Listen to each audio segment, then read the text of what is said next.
Okay, so on the side here, so we have a gate, we have our pound.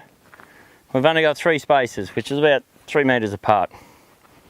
You can do it with a measuring stick, 1, 2, 3, or you can just pace it out. So what we've done, we've established our centre, so we just put a little bit of chalk either side of that string line.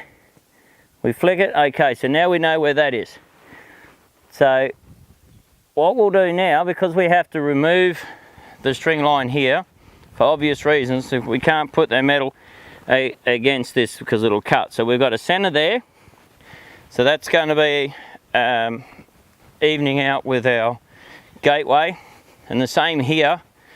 We've wrapped it around to make it centre here. So we get the middle one that's perfect. So if we even had 5 bays in the middle, we would do all our middle 5 bays.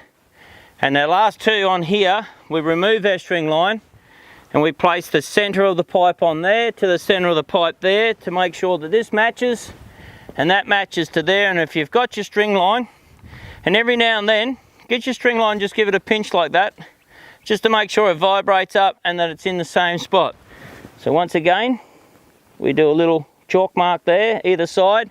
Now we know our centre, but it doesn't really matter because when we get them here, you'll stand out here like this, just tap it up and down till it looks perfectly the same, and then your yard will be spot on.